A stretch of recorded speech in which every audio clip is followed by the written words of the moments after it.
தமிழக முதலமைச்சரும் திமுக தலைவருமான ஸ்டாலின் தலைமையில் சென்னை அண்ணா அறிவாலயத்தில் இன்று காலை கட்சியின் மாவட்ட செயலாளர்கள் கூட்டம் தொடங்கியது.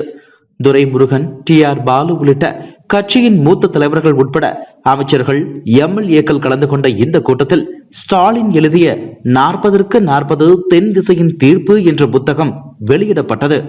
அதோடு 3 தீர்மானங்களும் நிறைவேற்றப்பட்டது. முதல் தீர்மானமாக 40க்கு 40 வென்ற தொடர் வெற்றி நாயகர் நம் கழக தலைவருக்கு வாழ்த்துக்கள் என்ற தீர்மானமும், இரண்டாவது தீர்மானமாக திமுகவின் பவள விழா ஆண்டில் சென்னையில் எழுச்சி மிகுந்த முப்பெரும் விழா என்ற தீர்மானமும் நிறைவேற்றப்பட்டது.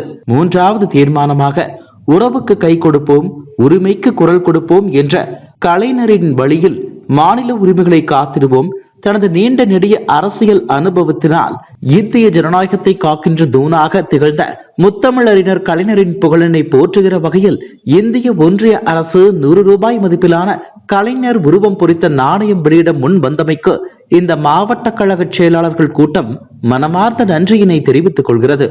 அதே வேளையில் மாநில உரிமைக்கான குரலை தொடர்ந்து முழங்கிடும் கழக தலைவர் மற்றும் தமிழ்நாடு முதலமைச்சரின் வழிகாட்டுதலில் கழக நாடாளுமன்ற உறுப்பினர்கள் மக்களவையிலும் மாநிலங்களவையிலும் ஆக்கப்பூர்வமாக செயல்பட்டு வருகின்ற நிலையிலும் தமிழ்நாட்டுக்கு இன்று எந்த சிறப்பு திட்டத்தையும் வழங்காமல், முறையான நிதி ஒதுக்கீடு செய்யாமல், ரயில்வே துறையின் திட்டங்களில் கூட பாராமுகமாக நடந்து கொள்வதையும் பாரபட்சம் காட்டுவதையும் வழக்கமாக வைத்து தமிழ்நாட்டு மக்களை வஞ்சிக்கும் செயல்களில் தொடர்ந்து ஈடுபட்டு வரும் ஒன்றிய பாஜக அரசுக்கு இந்த மாவட்ட கழக செயலாளர்கள் கூட்டம் தனது கண்டனத்தை தெரிவித்துக் கொள்கிறது என்று தீர்மானமும் நிறைவேற்றப்பட்டிருக்கிறது.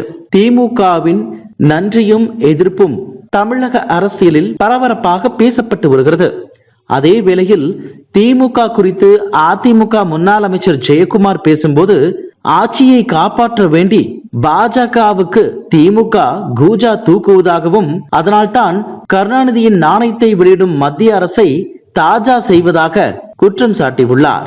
இதேபோல் கருணாநிதியின் நாணயம் வெளியீட்டு விழா நிகழ்ச்சிக்கு தமிழக பாஜக தலைவர் அண்ணாமலை உட்பட மத்திய அமைச்சர் ராஜ்நாத் சிங், மத்திய அமைச்சர் எல் முருகன் மற்றும் தமிழக பாஜக தலைவர் அண்ணாமலை உட்பட பல பாஜக நிர்வாகிகள் பங்கு கொள்கின்றனர்.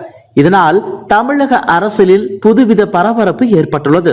மத்திய அமைச்சர் ராஜ்நாத் சிங்கிற்கு அழைப்பு விடுத்த திமுக ஏன் காங்கிரஸ் எம்பி ராகுல் காந்தியை அழைக்கவில்லை என்ற கேள்வி எழுந்துள்ளது.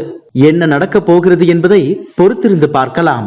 இதுபோன்ற செய்திகளை மேலும் தெரிந்து கொள்ள எங்களது யூடியூப், Facebook மற்றும் Twitter ஆப்களை சப்ஸ்கிரைப் செய்யவும்.